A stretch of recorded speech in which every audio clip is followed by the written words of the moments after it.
الا قلت لكم اجدو، الا قلت لكم بن شرقي، الا قلت لكم الشرقي البحري ولا بولي سامبو جونيور، تقول لي يا خويا انس هادو كاملين لعبوا في الوداد، جاوا الوداد، وني ماشي ولاد الفرقه. اي عندكم الصح، هادو ماشي ولاد الفرقه، هادو جاوا في واحد الفتره اللي كل مشجع سواء ودادي ولا ديال اي فرقه كيتسنى فارغ الصبر كل صيف ولا كل شتاء، كتسمى بانتقالات الشتويه ولا الصيفيه. ها فهاد الانتقالات هذه كتكون بعض المرات تورنو للفرقه باش سوا تولي احسن وتستحسن وتولي فرقه اقوى، ولا تولي فرقه اضعف.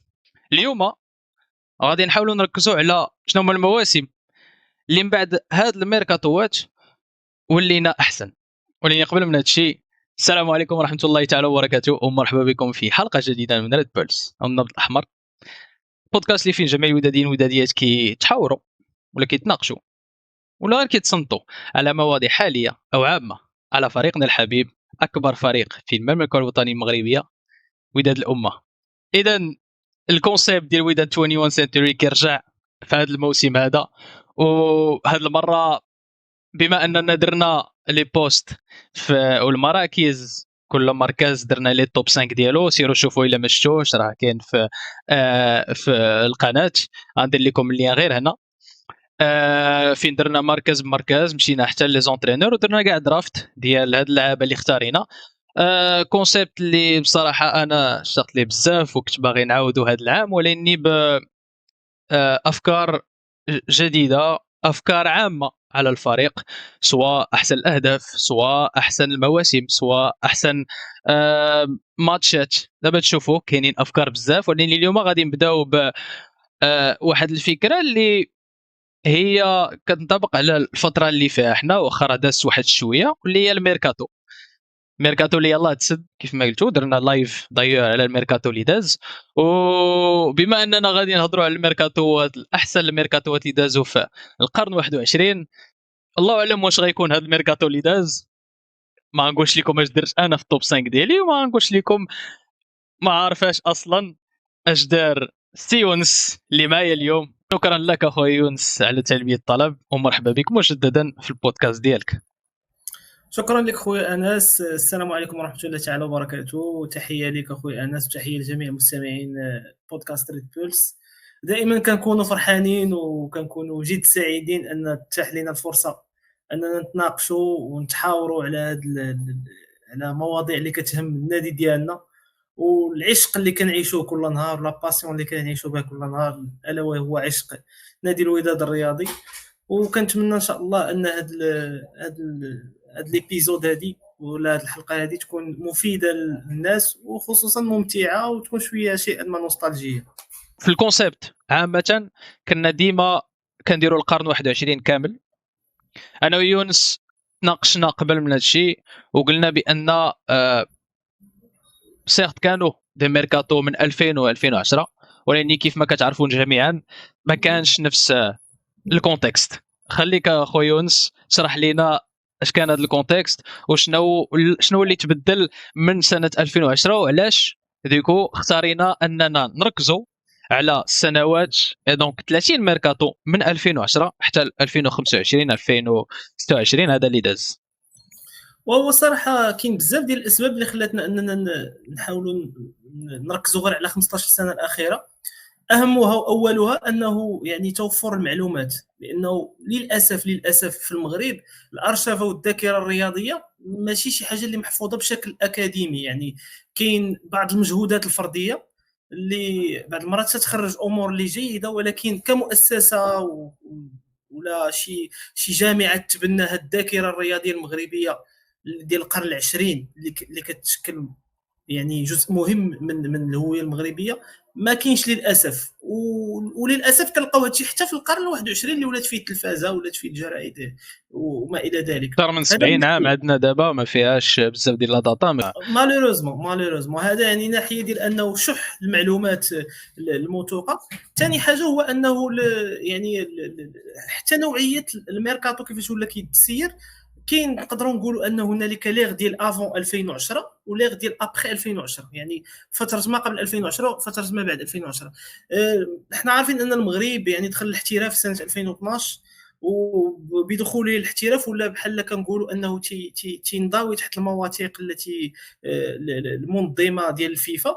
ومن هذه المواثيق هذا هو ذاك القانون الشهير ديال قانون بوسمان اللي كان نقول للناس انهم يمشيو يشوفوا. نعطيو له واحد الملخص صغير، هو انه كان واحد اللاعب سميتو بوسمان وكان عنده في كونطرا افيك اون ايكيب، وفاش بغى يمشي لفرقه اخرى على ليبوك ما كنتيش كتقدر تمشي الا الفرقه عطاتك الوراق ديالك في يديك واخا تسالي الكونطرا ديالك. دونك كان مشى دار واحد المحامي اكسيتيرا، ومن بعد خرج هذا القانون ديال بوسمان ديال ان اللاعب اون فوا تسالي الكونطرا ديالو كيولي ليبر. هذا الشيء في المغرب ما كانش حتى دخلنا للاحتراف. فبالتالي يعني بعض المرات كنتي كتلقى اللعاب ما كاينش وانت ما عارفش واش كاين اوراق عند الفريق الام ولا كاينين في بلاصه اخرى. فبالتالي يعني هذا الشيء كيدير واحد يعني ارتباك في المعلومه. وحتى الميركاتو كان شيئا ما ناعس بهذا الامر هذا. والحاجه الثالثه اللي نقدروا نزيدوا هو انه زعما كنادي الوداد الرياضي اكثر الميركاتوات اللي كانوا فادير امباكتون وعندهم تاثير كبير جاوا من وراء هذه الحقبه هذه. فبالتالي يعني ثلاثه هذه الامور هذا اختارينا اننا نديروا هاد 15 سنه الاخيره، وحتى الناس اللي غادي يسمعوا هذا الشيء يفون سو ريفيري، يعني غادي يحسوا براسهم انهم عاقلين على هذه الميركاتوات، وبالتالي النقاش غيكون اغنى. اكيد ان في الاخر تايلا عممنا هذا الشيء في التاريخ كامل ديال الوداد. يعني كنا كنسمعوا بحال دابا بيتشو الله يرحمه الانتقال ديالو من رجاء الوداد اللي خلت الوداد يعني حتى هي تستحسن. اكيد ان موسم 78 يمكن ولا مارس 76 77 كان غيكون في الكلاسمون في التوب 5. يمكن كان عندنا الداتا وكون درنا على تاريخ الوداد بصفه عامه. ان شاء الله في المستقبل نتمنوا اننا نركزوا اكثر على التاريخ بصفه عامه وعلى 60 عام كيف قلتي اللي ما كنركزوش على اسي بور المومون. ولكن المهم على اي فهمتوا دابا وي خويونس. ومادام درتي واحد لا مونسيون سبيسيال الانتقال التاريخي، فانا كنظن ان الانتقال اكثر انتقال تاريخي في الوداد هو المرحوم بالمحجوب اللي كنرجع هذاك اللي معروف بزاف لو برانس دو بارك اللي كان قبل في ليوزا ومشى لفرنسا وكان كي مع باغي اف سي. باغي اف سي راه هو النادي التاريخي اللي رجع القسم الوطني الاول دابا وعنده بروجي ورجع كبير. رجع للوداد كمدرب ولاعب، وهو اللي قادنا البطوله ديال 66 من بعد غياب دام 9 سنوات، وقبل الغياب ديال 13 سنه ديال من 93 2006 كان هذاك هو اطول غياب ديال الوداد على البطوله. والبطوله كان عندها واحد القصه شهيره مع الغريم، وكانوا ناضوا يعني احتجاجات ديال النقابات وما الى ذلك، ماتش تعاود في الاخر. يعني قصه نتمنى ان تجينا شي فرصه باش نعاودوها لان قصه جد مثيره. وحتى لا سيزون كيفاش دازت ولا بريباراسيون مع بالمحجوب الله يرحمه اللي كيتعتبر من اساطير النادي، وداك لو بروفيسيوناليزم اللي جاب، وهو اللي كان مدرسه النواه ديال المدرسه ديال البطاش اللي من بعد في السبعينات غادي يسيطروا على البطوله المغربيه. يعني كان هو زعما لا سورس دانسبيراسيون ديالهم. بالتالي يعني بالمحجوب عنده واحد المكانه خاصه وكنعتبروا اعظم انتقال في تاريخ الوداد الرياضي. ديما فاش كنخلي يونس ديما كنخليه كيدوي، حيت انا ديما كنتعلم مع با يونس تبارك الله عليك. موسوعه في كره القدم بصفه عامه، موسوعه في الحياه بصفه عامه باش ما نكذبش عليكم. والوداد خاصه راك موتيفي اخويا، حاس بك موتيفي. هادشي ليستوار التاريخ البعيد. تصور دابا التاريخ القريب دابا اللي غادي نركزوا عليه مزيان. بسم الله نخليو خويا يونس يسخن مزيان باش يضربنا كيف ما ضربنا لا في اللايف اللي كان داز لا في الى عقلتي في ليبيزود ديال 2002 2006 في كلاش اوف سيزونز، حتى هو اللي كنا خصصنا على الفراقي والمواسم اللي خلت اثار كبيره في التاريخ ديال الوداد. سيروا شوفوها الا بغيتو. فراهي قبل ما نبداو بندير ديسكليمر صغير، ماشي غير ديسكليمر، غير واحد البتيت ابارتي. حنا قربنا ان شاء الله نحتفلوا هادشي كيدوز دغيا بالعام ديال هاد لاشين ريد بيرس. شكرا جزيلا على التفاعل ديالكم في كل ايبيزود. شكرا على من اشترك، اللي اشترك وعجبو هاد الشيء مرحبا بالبارطاج. حنا قربنا حتى 1000 ابوني، دونك هادشي غيعاون لاشين الا سوا تابونيتو ولا ما كنتوش، سوا بارطاجيو لشي ودادين الا بغاو ما يستمتعوا بواحد الكونتوني اللي بكل تواضع كنديروا على الوداد. حنا دي باسيوني ديال الوداد، كنعيط على دوطخ باسيوني ديال الوداد، كنتناقشوا كلشي على مواضيع حاليه وعامه. دونك مرحبا بالابونمون الا ما كنتيش ابوني، وباللايك وباي حاجه اللي تقدر تساند وتخلينا نوصلوا ل 1000 ابوني قبل ما نحتفلوا بعام ديال هاد لاشين هادي. دونك بوتي تاباتي باش نقولوا صافي راك عارف يوتيوب هذا اتسيتيرا. وندير المهم مرحبا باي واحد.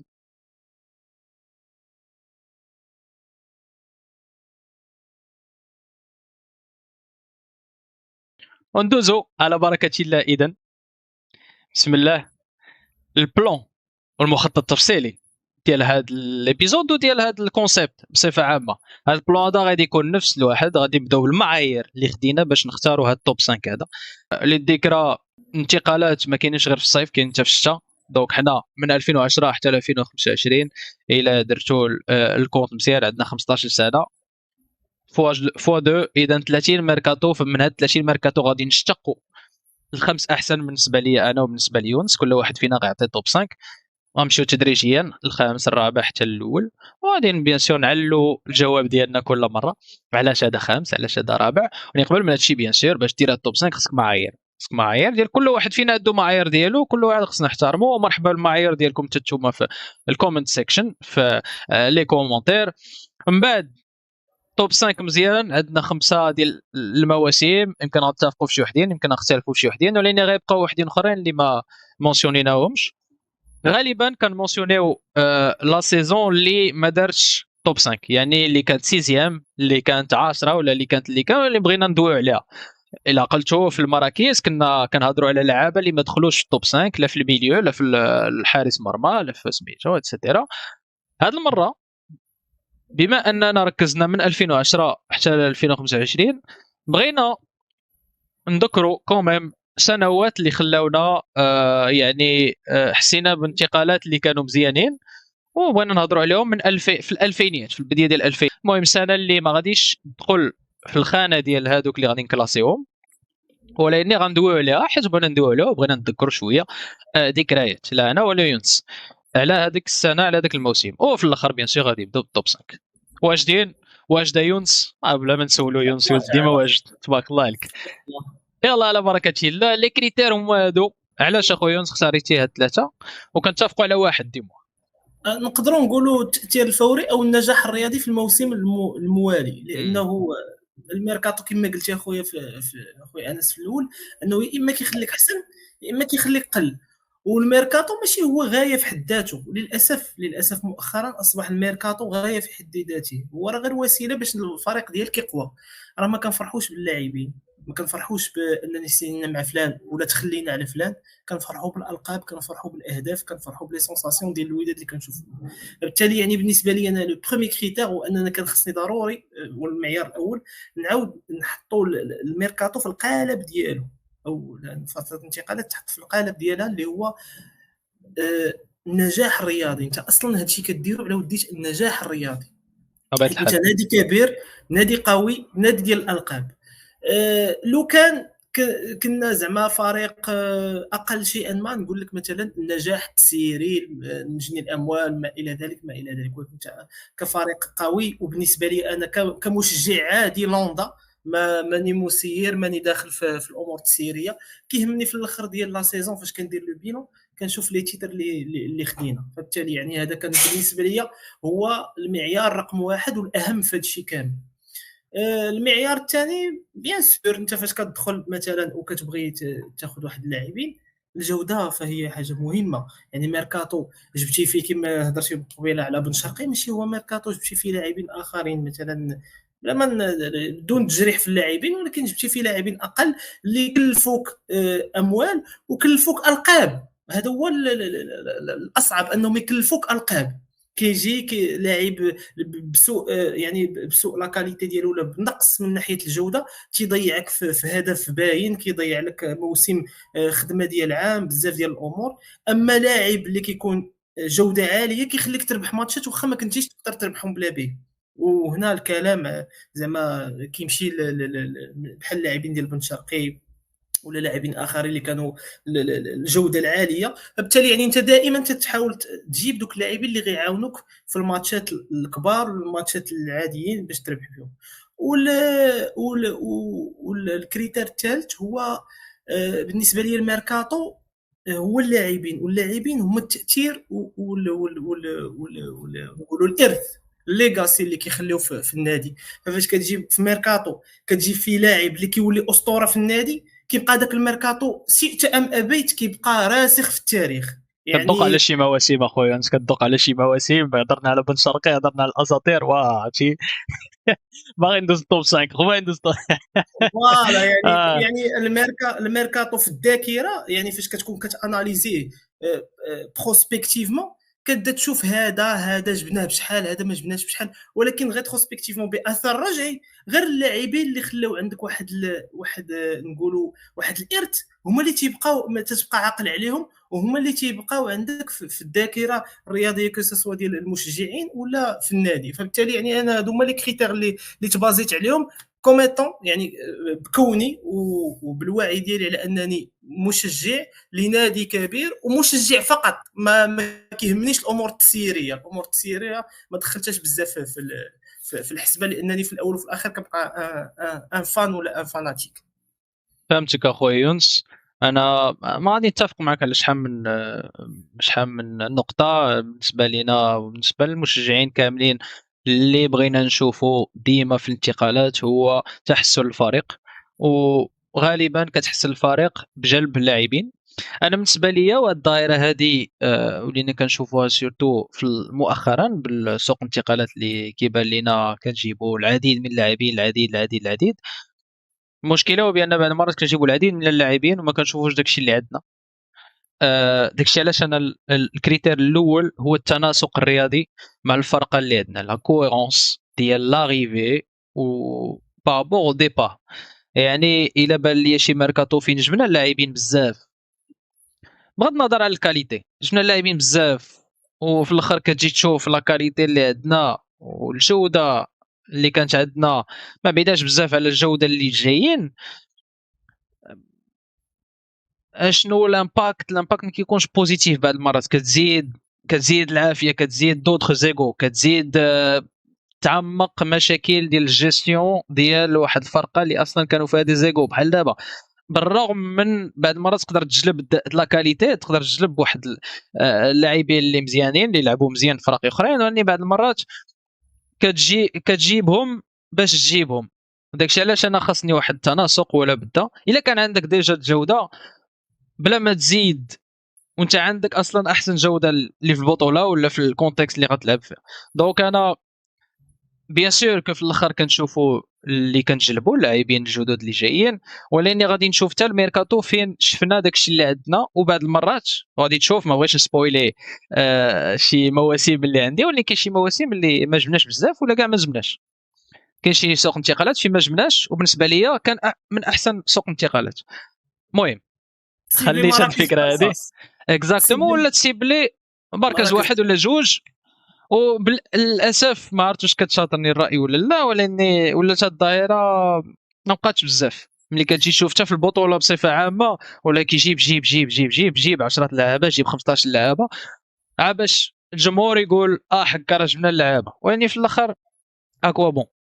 دونك هذا ما كان واحد النقطه واحده. كنتي باغي تقول شي حاجه اخويا، اسمح لي الا قاطعتك.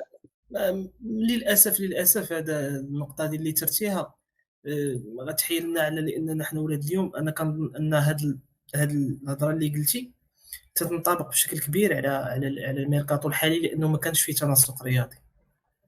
للاسف ما كانش فيه تناسق رياضي. هذا لا يعني ان الموسم يمكن يكون فاشل، وهذا لان في الاول وفي الاخر الميركاتو سي ان فاكتور بارمي دوطخ، يعني عامل مع بزاف العوامل الاخرين. انا كنظن ان هذا العامل بالضبط ما تجيرش بالطريقه المثلى اللي كان خصو يتجرى بها، وللاسف ديك لا ساجيس اللي كنا كنتحلوا بها، كان ان لي ريزو سوسيو بقينا كنسمعوا ديك ميركاتو ما ميركاتو ميركاتو، وبعض الجماهير ديال بعض الفرق دائما تي يعني تيتحمسوا بشكل مبالغ فيه. دخلنا في منافسه حتى في هذا الباب هذا، وهذا ليس بالامر الصحي، خصوصا ان دخلنا في منافسه في بعض الامور في بعض المراكز اللي ما كانوش يخصونا. فكنظن ان وهذا ماشي سي با لا ريسبونسابيلتي، ماشي مسؤوليه ديال المشجع، لان المشجع تيبقى بيان مشجع. سور بيان سور المشجع كيبقى مشجع ومن حقه يفرح باللاعبين اللي يفرح كيجلبوا. يدير في اللعيبة. الاخر حنا مشجع ماشي ولا بدا يفهم في الكره بصفه عامه. يعني كاين اللي ما كيفهم الكره، كاين اللي ما كيفهمش الكره. ان المشجع كيبقى مشجع،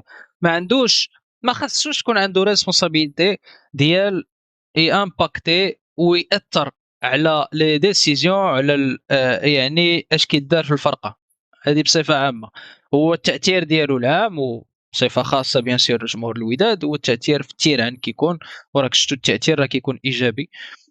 وملي كيكون ايجابي 100% راه كديو به الالقاب. تبارك الله عليهم. تحيه للوينرز، تحيه على كاع الجماهير اللي كتفرج فينا. ويعني بخلاصه جوج نقاط الاخرين. هذا موضوع كيبقى غامض على كل ما كل ما يتركز على الفلوس اللي تدبروا، الارقام اللي كاينين. حنا راكم عارفين، راكم شفتوا في لي زوت زيبيزود كنهضروا بزاف على ترانسفير ماركت. مي ترانسفير ماركت في المغرب ما نقولوش اشاعه، بزاف كيقول لك اشاعه، ولكن الارقام ديالها كتبقى، يعني سمحوا لي الا غلطنا، مرة هاد الارقام هادو هما اللي كيبانوا لينا اكثر جديه. وحتى بالنسبه لي كونطرا وهادشي ما عندناش فريمون واحد الفكره اللي هي فكره جيده على لي كونطرا اللي كيداروا ايتترا. دونك ما يمكنش نعرفوا الانفاق الحقيقي على اي لاعب اللي جا. ولاني بصفه عامه الا جاك واحد اللي غيعطيك امباكت كبير وجاك فابور بكونطرا لا باس به، واخا اونكور اون فوا ما كنعرفوش بجديه، كنظن بانه الا كان عنده تاثير كبير على النتائج ديال الفرقه، احسن من واحد اللي خسرتي عليه مليار ونص وما لعب حتى 10 ماتشات. تحيه لكل الاخوان البرازيليين اللي جايين من فلومينينزي. المهم، او بيان سور اتفقنا على البوان الاخر. انا غادي نتفق معك في واحد القضيه، بان الا كانت تاثير دوك اللعابه اللي جاوا في هذاك الميركاتو على المدى الطويل، نقولوا على المدى الطويل شنو هو في الكوره 4 سنين 5 سنين، ما كاينش شي حاجه 10 سنين ولا شي حاجه. كاين اللي كيبقى 10 سنين بيان سور دي مزيان، ولكن غنقولوا المدى الطويل كيبدا ب4 سنين 5 سنين. الا اللاعب بقى معاك 4 سنين 5 سنين عنده تاثير كبير، في يعني ان المغرب ثلاث الميركاتو اللي سنوات جبتيه انه مدى طويل، في المغرب 3 سنوات اكزاكتومون. في الكره في صفه عامه راه ما بقاش بزاف، ولا كلشي كيمشي دغيا. دونك الى كثر معاك اكثر من هو. دابا الوداد راه وليت كتحسب بعامين، راه في ليفيكتيف حالي راه ما كاينش اللي فات عامين في مبارك ولا دابا الزمراوي راه هو اللي فات الاكثر. فات موطيع، المهم موطيع عامين نشوفوا ونص. السيتوياسيون ديالو، ولكن الزمراوي راه عامين ونص هو الاكثر بوش حتى هو. دونك فوالا بخلاصه. وكاين حتى واحد القضيه، بعض المرات كنطلعوا دي جون، كنطلعوا لاعبين من من من المدرسه، من الامل، وكيوليو ركائز اساسيه. هذه حتى هي الا كان شي ميركاتو فيه بيان سور المعايير الاولى وفيه دي جون اللي طلعوا، انا سام بتي بلوس. واحد القضيه نزيدها في النقطه ديال داك الميركاتو، يقدر يطلع في الكلاسمون بوا دوك ميركاتو فين جاو اسماء كبيره ما طلعوش بزاف ولاد المدرسه.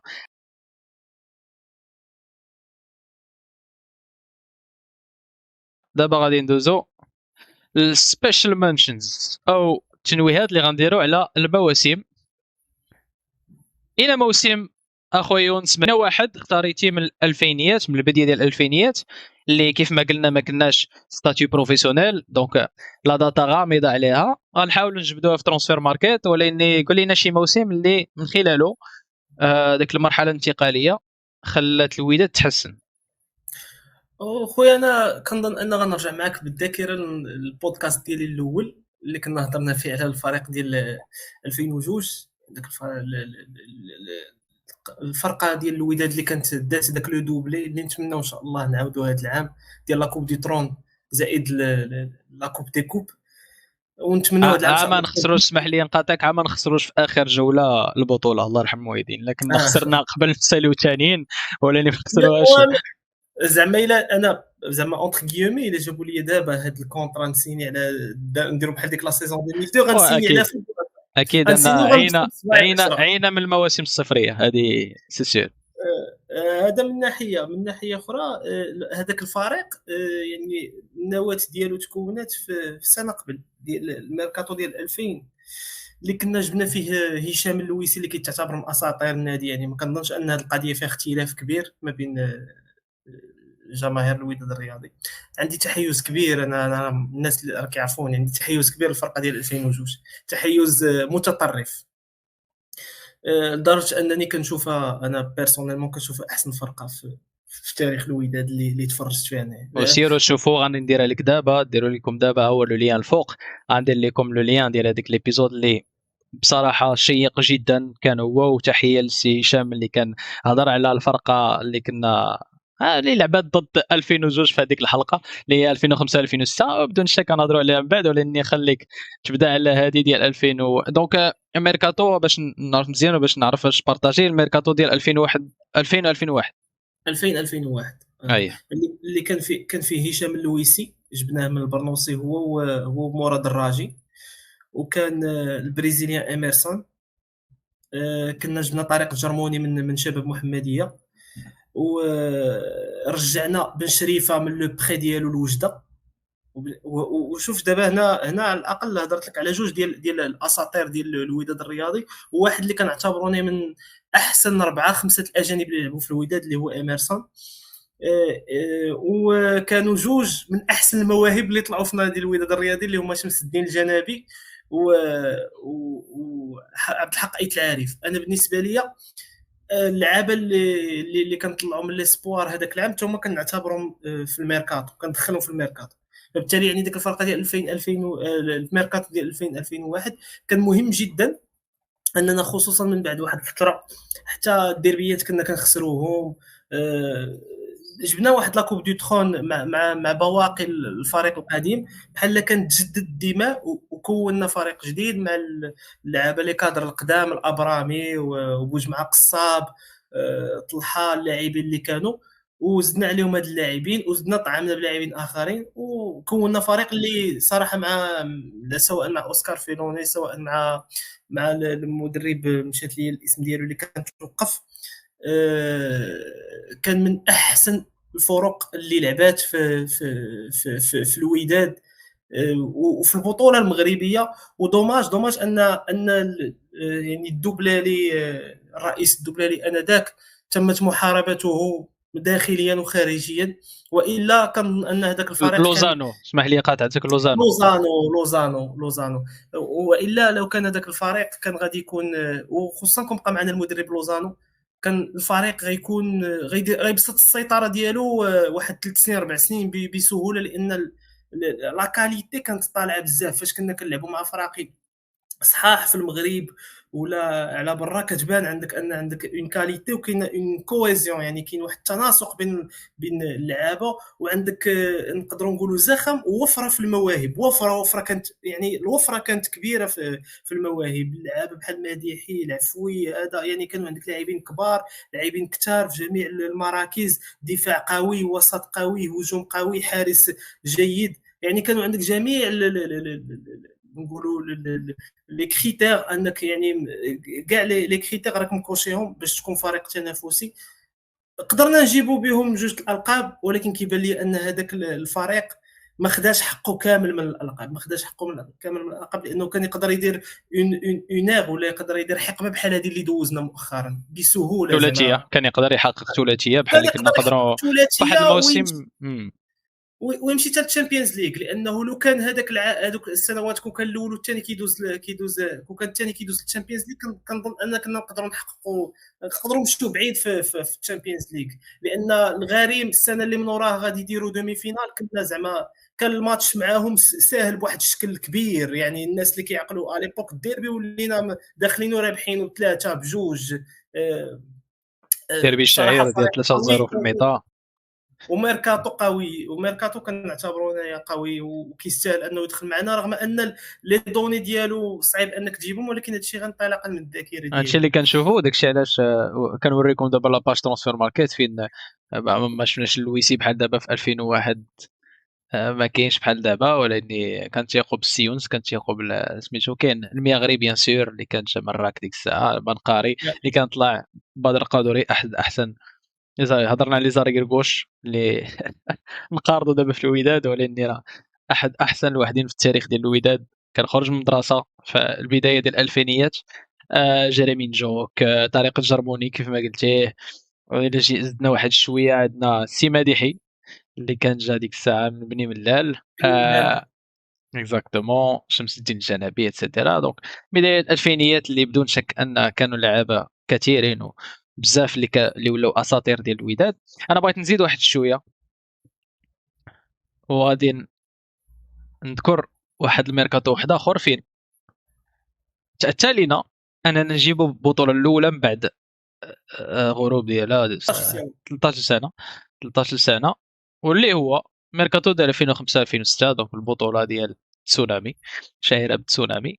تسونامي اللي واحد لاكسيون اللي بداها جويعه واللي جا في هذا الميركاتو هذا. تسونامي اللي كان حاضر فيه وكان من الركائز الاساسيه ديال الفرقه، لاعب كبير، لاعب انترناسيونال اللي كان جا من الجيش ديك الساعه، فوزي البرازي. ها هو الرجوع من الاحتراف الاول ديالو، ديال احد يعني لي طالون والمواهب الكبرى ديال الوداد، السي عبد الحق ايت العارف حقه، اللي كان رجع ديك الساعه من الصفاقسي. ويعني هذا الميركاتو هذا خلانا بزيادات صغيره، ويعني حسنا الفريق غير بزيادات صغيره. كان ديجا واحد الميركاتو قبل 2004 2005 فين كنا جبنا لعابه اللي تا هما بحال دابا بورجي اللي كان في التسونامي تا هو، منقري اللي كان رجع من مراكش بيان سور، العدوى اللي كان طلع اللي غادي يكون عنده تاثير كبير من بعد في الحقبات اللي كنا مشينا فينالات ديال كاس العرب.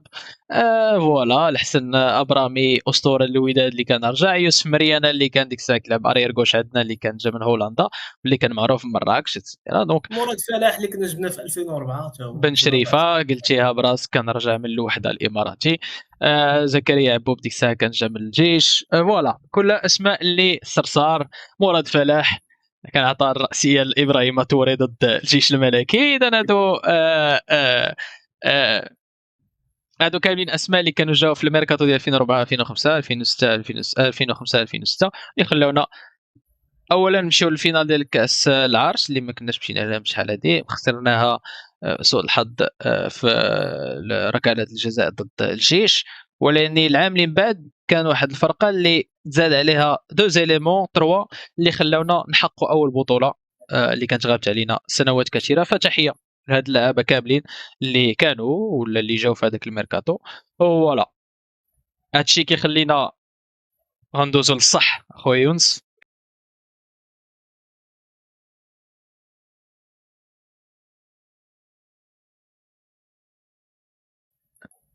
على بركه الله نبداو بالتوب 5.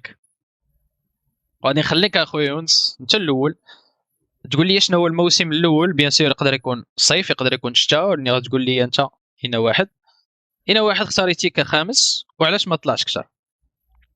في المركز الخامس غادي نحط الميركاتو الشتوي ديال السنه استثنائيه مع وليد الركراكي. الميركاتو اللي كنا تمنعنا فيه من جانا المنع ديال 2021 2022. لان هذاك المنع كان بحال نقولوا رب ضاره نافعه، لانه كنا متعودين على الميركاتو. اسمح لي يا اخويا يونس، اسمح لي غادي نقاطعك حيت انا وياك كنتفقوا على هذه القضيه هذه. حتى انا درت كخامس الشتاء ديال 2021 2022. غادي تقول كل شيء عليه، الا كانت شي حاجه نزيدها ولكن نخليك تدوي عليها انت راسك. علاش ميركاتو اللي كيف ما قلتي ما درنا فيه حتى شي انتداب حيت كنا ممنوعين انتدابات. وخليك دوك تشرح لينا علاش كان هو الخامس في التوب 5 ديالك. كما قلت اخويا، هذا الميركاتو هذا خلانا نحافظوا على المجموعه ديالنا ونتكونسونطراو ونخدموا نقاط الضعف ديالنا. لان فاش كتجيب الميركاتو، نعطيكم خير مثال. انا السنه اللي فاتت الميركاتو ديال الشتاء كان بمثابه لعنه على الوداد، لاننا كنا لقينا واحد لا ديناميك، ولقينا واحد الفريق مثالي وهجوم بواحد الاوتوماتيزمات معينه وما الى ذلك وما الى ذلك، رغم قله عدد اللاعبين، ولكن الجوده كانت قاضيه الغرض. فبالتالي فاش درنا داك الميركاتو بحال داك التوازن اللي كنا لقيناه خسرناه. الحاجه اللي كانت ممكن انها تطرا في 2021 2022، لان 2021 2022 فديما غنرجعوا بالذاكره، فهو كان ميركاتو ديال سعيد الناصري. سعيد الناصري معروف في الميركاتو الشتوي تيجيب لك ترونسبور ديال الدراري الصغار ديال اللاعبين اللي تحيه كتعرف. لواحد الميركاتو والذكرى ياسين الذكرى. واحد الميركاتو اللي كان جا عامين قبل، اللي كان فريد من نوعه، اللي بدون شك ما غاديش نهضروا عليه في هذا الابيزود هذا، يمكن نهضروا عليه في الابيزود الجاي اللي غادي يكون على نوع اخر من الميركاتوات. سير اخويا. يعني اللعابه كتجيب بزاف د اللعابه كيقدروا يخلقوا كما قلتي. فاش كتجيب بزاف د اللعابه خاصك اول حاجه انهم يندمجوا لك مع المجموعه. واش غيندمجوا ما غيندمجوش يقدروا يديروا لك خلل، خصوصا داك الميركاتو ديال الشتاء تيكون حساس جدا، لانك انت التران غادي، فبحال كتوقفوا كتدخل ناس جداد وخصك عاوتاني تعاود ديماري. فيمكن انه بعض المرات راه الالقاب كتجيبهم ماشي بالقوه ديالك، غير بليلون اللي انت غادي به. بحال ليستر سيتي مثلا. ليستر سيتي في المعجزه ديالهم، فاش وقفتيهم وعاود 2016 دخلتيهم سيزون اخرى صافي تلفوا. هذاك الليلون وهذوك النتائج الايجابيه والروح المعنويه العاليه وما الى ذلك تتخليك تبقى غادي. وبعض المرات الميركاتو تيهرس لك هذا ليلون هذا. وفي اغلب الاحوال الميركاتو الشتوي الا ما درتيش بطريقه عقلانيه، الميركاتو الشتوي نورمالمون خاصك ما تجيبش فيه لاعبين اللي غيجيو يدخلوا اساسيين. خاصك تجيب لاعبين اللي كيزيدوك لا بروفوندور، العمق في التشكيله. فان ولا دايك في مثلا ليفربول بحال دابا. فوالا، ولا مثلا اون بليسور ديال شي حاجه، ولا الا كان مثلا عندك واحد الخط ما فيه حتى لعاب بحال فان دايك باغ اكزومبل. ولا كتجيب تعزيز واحد الصفوف ديالك اللي عامره، ولكن تعزيز بواحد اللي كاريتي ديالو عاليه، وانت بحال عاليه جدا. كفاراتسكيليا في بي اس جي بحال كفاراتسخيليا دابا. اللي جا واصلا كفاراتسخيليا ما كانش شراء اكثر من كان هو بيع ديال نابولي. اكزاكت صح، كانوا باغيين المهم يتخلصوا منه حيت ما بقاش باغي يبقى، ولكن حيت على عنده اي مشاكل وكان فكره جديد وهذا. جيده، وشفنا لامباكت ديالها، شفنا التاثير ديالها. اي هذا الميركاتو هذا كيف ما كتشوفوه دونك خالي. خالي بالنسبه لي التاثير ديالو الفوري كان تاثير فوري، لانه ما خلقش لك زعزعه ديال التوازن اللي كان عندك في الفريق. التوازن ديال الفريق اللي كان ديجا كيف ما قلنا في انطلاقه. يعني كان وكان يعني باش نعطيو لكل حقه اخو يونس، الترسانه البشريه كانت واخا ما تشاطرني الراي ولا لا، الترسانه البشريه كانت عندنا العام اللي قبل كانت احسن من هذا العام هذا. بلا ما نحرقوا المراحل.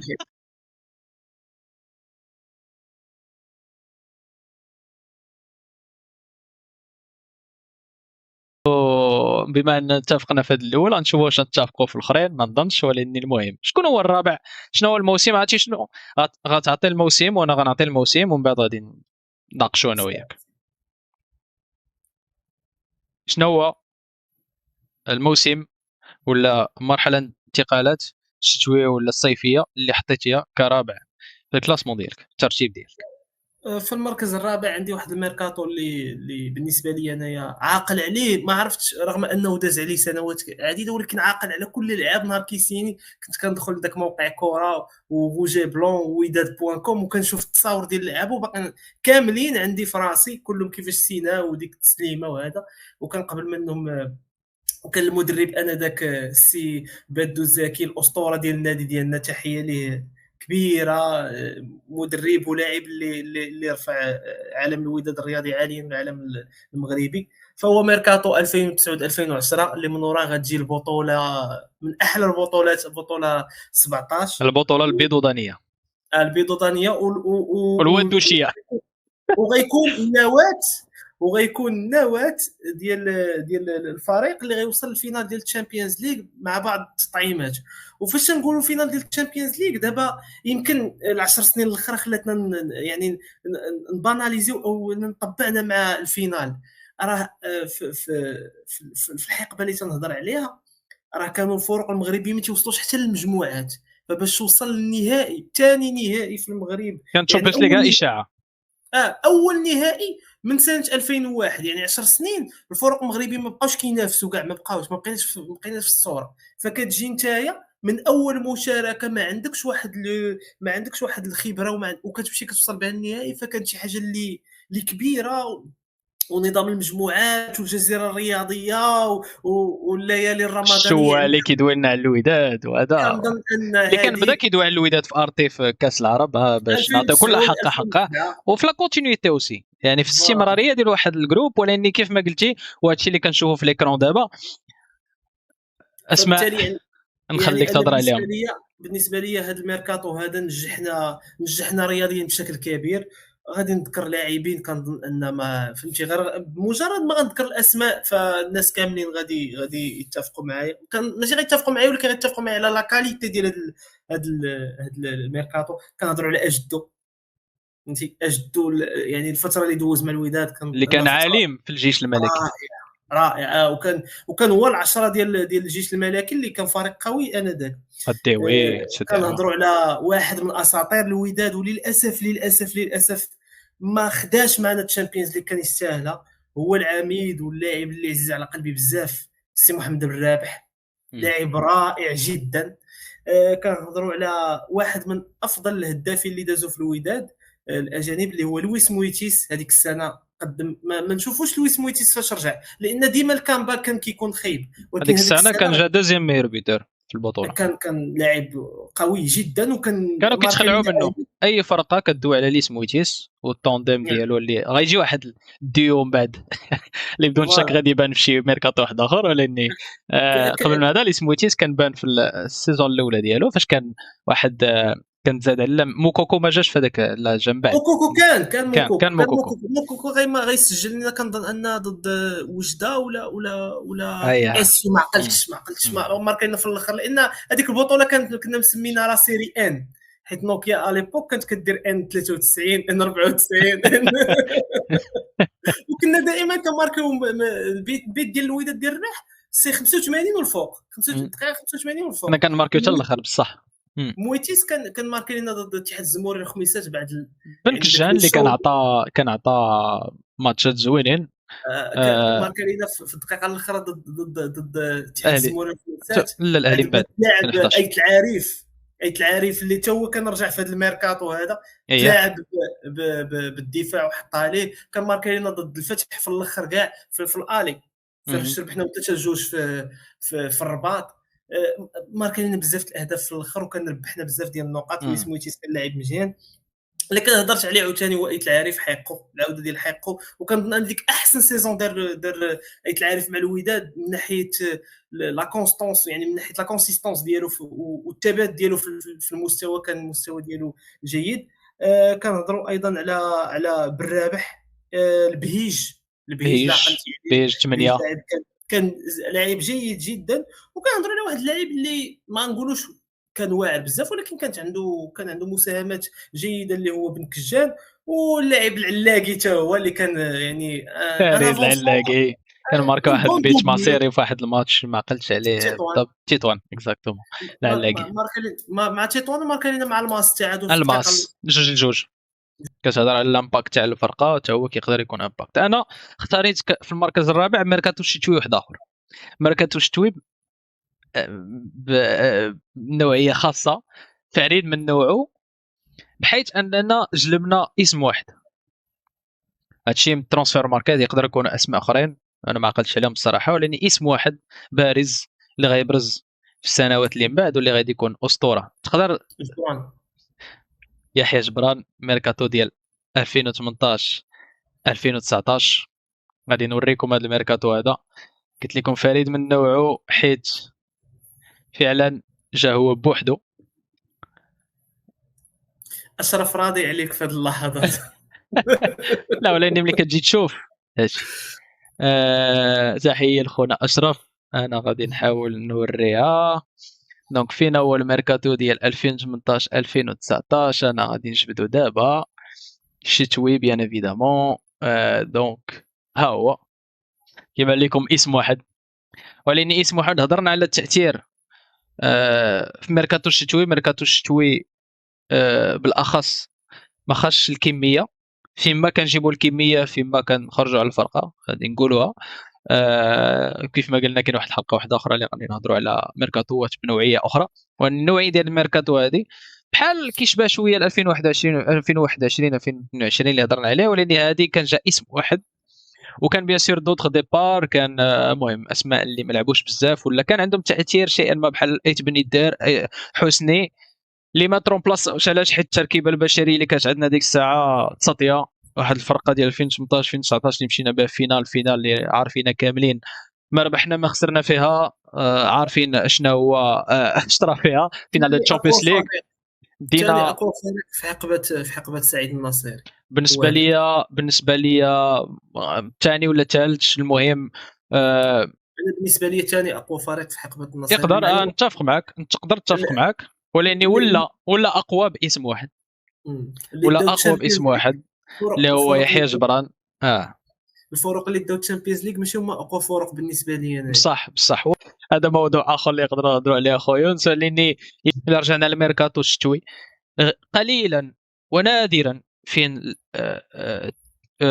فين سوق انتقالات الشتويه كتكون عندها تاثير ايجابي على الوداد.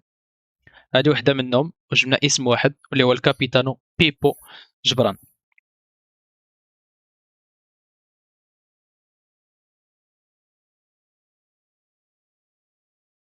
غنذكر الثالث والثاني والاول غنذكرهم مجموعين. اوكي مزيان سير على الله. بالنسبه للثالث انايا كنظن انه منتج لينا اقوى فرقه في حقبه النصيري. كما قلت لك ثاني اقوى فرقه هي 2019، اقوى فريق هو 2020 2021. الفريق الخارق اللي بالنسبه لي انا راه زعما كرويا حتى هو دا تريبلي، لانه البطوله ديناها اوليمان، ربحنا الفروق. يعني كانت واحد السيطره، اون سوبريماسي، سيطره كبيره. وفي العصبه تشامبيونز ليغ ذبحنا تحكيميا، نكونوا واضحين. ضربه جزاء واضحه، عندنا جوج ضربات جزاء واضحين وضوح الشمس، وديال الكعبي فضيحه تحكيميه. وفي الدومي فينال ديال العقلتي ديال لا كوب دي ترون، الهدف ديال مصوفا شرعي 100%. بقاو تيديروا خط بحال هكا، يديروا خط بحال هكا تخرجوا وداروا اورجو، لاننا ماركينا في 120. اطلع الفينال على ليبوك. يعني مع احترامي لفريق الجيش الملكي يعني عليه علو كعب دائما غنطلعوا، وكنا اقوى منه، مع رغم انهم كان معهم سفين فاندر بروك وكانوا يلاه بادين هذا المشروع. وربما لو كان طلعنا وربحناهم هذا المشروع ديالهم ما يتاسسش اصلا، كان يكون انكسار ديال المشروع في الاصل ديالو. كتهضر على 2020 2021 ياك؟ 2020 2021 الصيف في الصيف ديالو. لانك هما الاسماء. هذيك السنه جبتي الكعبي مصوفه، عوده ناجم كعبي اللي كان جا ستور ياك؟ الكعبي لا، الكعبي هذا العام جا السنه كلها. لا السنه كلها بصح حيت كان سالا كايزر شيفز هو اللي دار عليه البيلانتي، هو اللي دار عليه. كان اكزاكت هو اللي في كايزر شيفز ما خانوا الحظ غنقولوا. جا فيه اللافي. سايمون مصوفا كان لاعب رائع جدا وناجم. العوده ديالو والاداء ديالو كبير جدا في الوداد، اللي كنعتبروا انه من وراء ديك لاني ديالو ديال 2017 فاش تهرس. هذا هو احسن عام دوز برايم ونجم. مؤيد اللافي لاعب لا ما نهضروا عليه، الوداديين كاملين كيعرفوه. احد احسن الاجانب اللي دازوا في الوداد. فرحان كان من ابطال الشامبيونز ليغ اللي غادي من وراها. ابو الفتح اللي لاعب كان ممتاز هذيك السنه، باش نكونوا واضحين الاداء ديالو كان ممتاز. ابو الفتح جا في الميركاتو الشتوي لا ما خفت نكذب كنظن. وكان المترجي علاش نقول انا نقول لك علاش المترجي عرفت انه كان في الوداد قبل، ولكن هذاك الصيف كان غادي يتباع وما تباعش بقرار من البنزرتي. والبنزرتي كان عارف واش كيدير، خرج لنا جوبونس في الروتور. كانت لا ميور فيرسيون ديال المترجي في الروتور معاه. خرج واحد الفتى سايت هو عبد الله حيمود، ومن بعد غيكون هو بطل الثالثه. فبالنسبه لي انا هذا الميركاتو هذا يعني كان قوه الوداد بشكل كبير، والقوه ديال الوداد كان صراحه مبالغ فيها بالنسبه للمغرب باش نكونوا واضحين. لا كان لكن مبالغ فيه بالنسبه للمغرب. الفرقه ديال 2021 ذكرتي احسن الفرق في تاريخ الوداد بالنسبه لي في القرن 21 على الاقل. وفي الفرق اللي شفت انا الفرقه ديال 2021 هي اقوى فرقه، واخا ما داش الشامبيونز ليغ. شفنا كايزر شيف، شفنا حتى الكونتكست اللي كنا فيه، ما كانش الجمهور، كان الكوفيد، كان اتسيتيرا. هادشي اللي كاين ماشي ادار، هادو غير هذه كنظن كان الكره. الجمهور ما كانش ما او العام عندوش اللي من بعد رديناها، ولاني كانت فينال غتلعب حتى هي في واحد اللعبات في المغرب. وتخيل معايا انك زعما السنه اللي من وراها غادي تفقد بزاف ديال لي زيليمون في لاكاليتي. جبتي مزيان، جبتي مبانزا، وجبتي الداودي اللي عاونوك شويه، ولكن راك فقدتي لاعبين اللي كانوا التاثير ديالهم كبير، ومع ذلك بقيتي فريق قوي بدون ميركاتو. فهذا كيبين الميركاتو اللي كنتي دوزتي في 2020 2021. بالنسبه لي كان جا ميركاتو من بعد اللي كان عنده تاثير كبر، اللي هو 2022 بالنسبه لي. ايه كاين اسماء اللي كانوا مزيانين. سوفا كان ماركا بزاف، فينيسيو كان عندنا مزيان هذاك العام، كان الكعبي، كان جبنا جوج اللي كيفينو مزيان، واخا في شي ماتشات فين كان خصهم يكونوا ديسيزيف ما كانوش، ولكن المهم هادشي اللي كاين. مي كنا جبنا اسماء مزيانين. يعني بالنسبه لي التاثير اللي كان عندنا بحال دابا في الصيف اللي من بعد اللي غندوي عليه بدون شك، انا بالنسبه لي غندوي عليه تاثير اكبر باسماء اقل.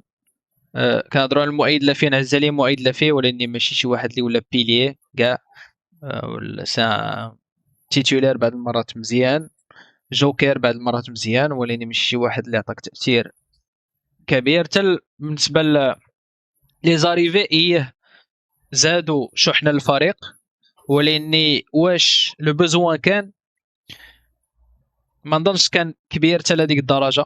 هضرنا على فرقه قبل منا 2019 2020 زدنا واحد الميركاتو اللي خربق كل شيء، انا متفق معاك. ولكن واخا هكاك الترسانه البشري اللي كانت عندنا، الميليو اللي كان عندنا كان ديجا كاين.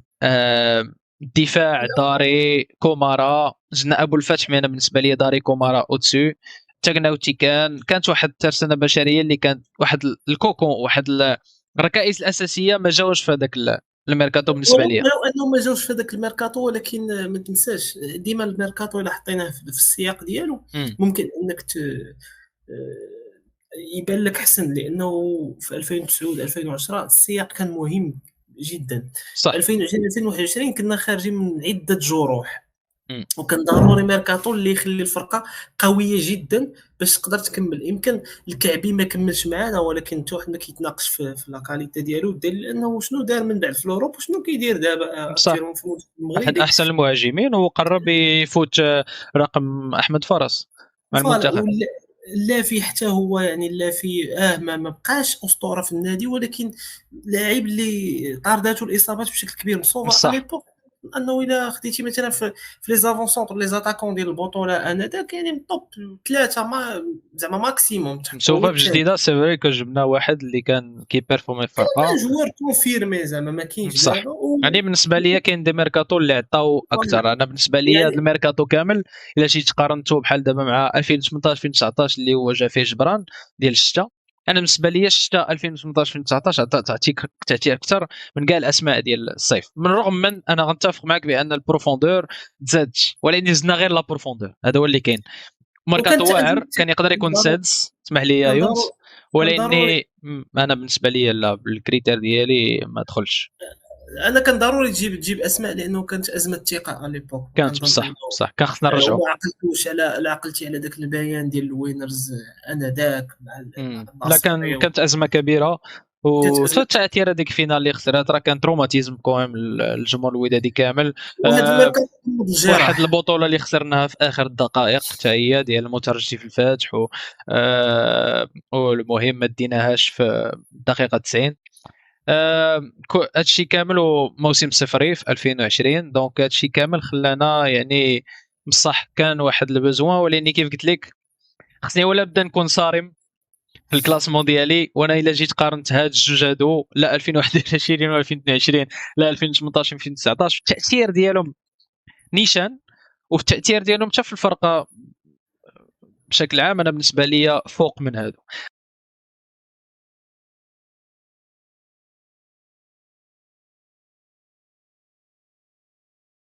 انا كيف قلت بغيت نهضر على الثالث والثاني، حيت بالنسبه لي وغادي نقولها هما صناع ثاني لقب ديال الشامبيونز ليغ، اللي هما خويا يونس 2015 2016 اللي غنديروا ثالث، و2014 2015 غنديروا الثاني.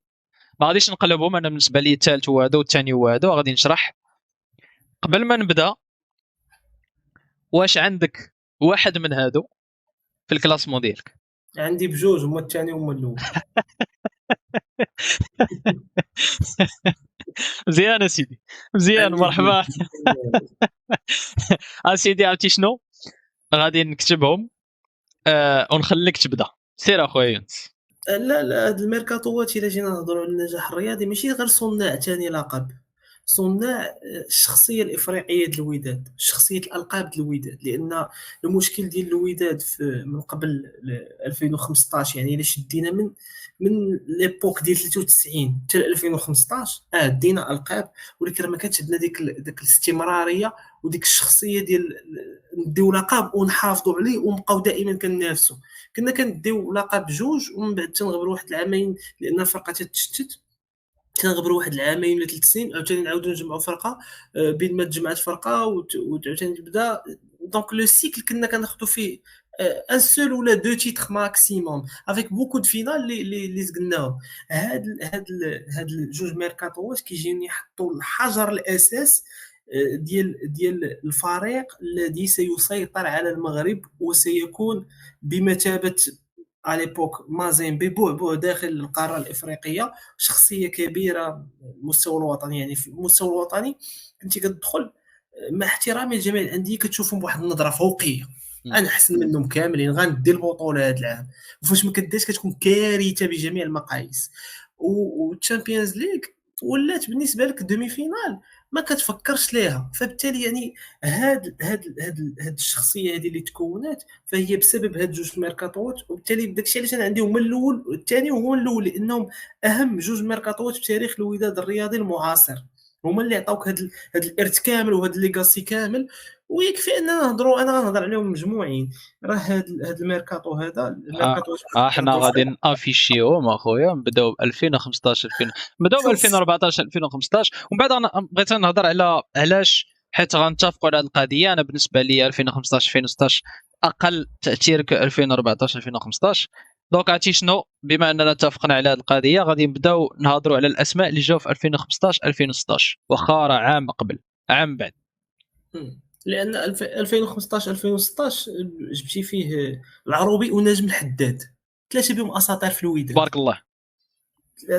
يكفي هاد ثلاثه تسميات، ورغم ذلك جبتي معهم لعابه اخرين اللي كان عندهم امباكت جيد. انا ديما كنحط اللعابه اللي عندهم امباكت جيد، ما كنتغاضى شيئا ما عن دوك اللعابه اللي كنا جبناهم من اجل الليتيج باش نروجوا الحركه شويه في هذا هو الطاس. المشكل، هو بان 2015 2016 من النقاط اللي خلوني تكون اقل تاثير هو الليتيجات اللي جاوا. اسمح لي، لاني ماشي الليتيجات، انا بالنسبه لي ابراهيم بحري بحال دابا يجي بالنسبه لي صفقه كانت مزيانه، حيت كان خصك دو زيليغو. جبتي واحد اللي شحال هذيك كنا كنتسناو اسماعيل الحداد، وجبتي بحال قلتي الباك اب ولا اللي غادي ينافسوا، واللي هو ابراهيم بحري اللي كان ديك الساعه كان عنده واحد وكان التاثير كبير ممتاز. في الفيوس. كان مشى حتى يمكن هو اللي كان مشى لو مون، كان مشى لليغان، وي كان وي مشى كان في اكزاكتومون. دونك الجيش، كان كان احسن موهبه في اللاعبين. الجيش، كان موهبه في الجيش، وكان دار واحد النهائي جيد للغايه في اللي لعبوا ضد نجم الساحل في 2006 2007. اييه وكان هو اخطر اليمون، اجدو ماركا، ولكن كان هو اخطر اليمون، هو اللي كان جاب الحمراء للنجم الساحل باش قدروا الجيش يتعادلوا 1-1 عن طريق ضربه خطا ديال اجدو. اكزاكتا، كان جا من الفتح هو. وكان لاعب زعما سيتي ان بروديج على ليبوك. اه انترناسيونال. انت سيتي ان بروديج في الوقت فاش طلع في 2006 2007 2006 في لاعب 2006 فاش اخر انترناسيونال اللي كنذكروه وكنا درنا معاه سبيس داير مع ريد كاسل، اللي هو جمال ايتمان يدر، اللي عطى في الماتش بحال دابا مع الاهلي، عطى في دي ماتش دخلته. سوبر سب مزيان. ديما كان عندنا ميليو اللي غادي نهضروا عليه في الميركاتو اللي جانا احسن واحد الميليو ديال التسطيه اللي فين انترناسيونال هادشي اللي كيخلينا زعما الميركاتو ديال 2014 لا 2015 لا غيبقى تاريخي. بالنسبه هو ليا الاول وانا الثاني ليا، ولكن راه تاريخي وغادي نهضروا عليه من بعد. ولكن قبل هادشي جمال ايت بن يدير غيجي وغادي يلقى ميليو اللي بصراحه يا سلام، نهضروا عليه من بعد. وجمال ايت بن يدير جا كان مزيان في لا بروفوندور. لي ماتشات اللي لعبناهم بنيدر عمرو خوابينا، لعبنا عمرو ان ديما ديربي، كيعطي نيشان. لعبنا اهلي اللي بالنسبه لي ماستر كلاس، لانه لو كان ما كانش بن يدر في هذاك الماتش ما كناش غنسيطروا على الميليو بهذيك الطريقه الكبيره. لانه بن يدر بوحدو منظومه، حنا كان عندنا الميليو فيه النقاش والسعيدي متكاملين، بن يدر كان بوحدو منظومه، كان ديما خصو يلعب بوحدو، هذا مم. هو الاشكال اللي كان فيه. صح صح. لانه كان كيبغي يكون هو الباترون في الميليو، هو اللي ريكوبيري كره، وكان ما تنساش انه كان اون ديكستر، يعني كيلعب برجليه بجوج مم. وعنده دوك الكواري طوال، فبالتالي يعني هو اللي كيفتك الكره، هو اللي يكفي كيرونتي الذكر انه كان انترناسيونال. انترناسيونال وتيتولار يعني بيان سور. رسمي. وواحد من احسن المدافعين انذاك مرتضى فار، كان ان الصفقه اللي قليلا الصفقات اللي كنت كنغوت كنقول انا واه بالنسبه لي انا بحالي بحالك، انا مرتضى فال شفتو كان غوت. كيبهرني.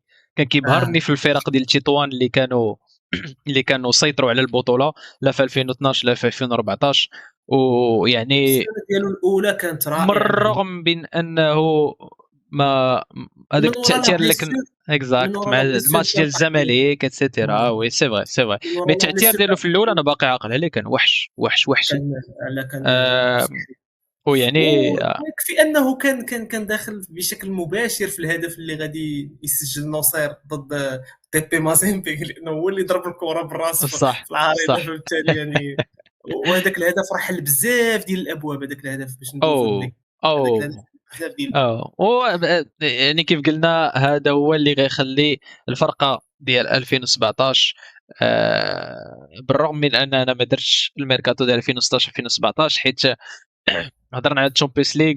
الميركاتو ديال 2016 2017 انا ما درتوش بالنسبه لي، حيت كيتلخص انا بالنسبه لي بن شرقي. هضرنا بن شرقي وخضروف حتى هو. انا نقول في خضروف واخا اقل تاثيرا، ولكن خضروف اللي كان خاصك واحد يلعب كاع لي بوست ديال الميليو، يقدر يلعب كاع في دي بوست ديال لاطاك، كان كيأدي البلاء الحسن.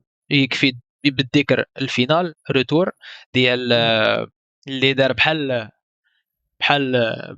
التاثير ديالو كان كيجيني انا بحال ديال بحال الجعدي، الجعدي شويه بحال الجعدي، اكزاكتومون. بحال الجعدي. واحد الميركاتو اللي غنخليه من بعد. آه، فهاد اكتا كانوا اسماء ويليام جيبور.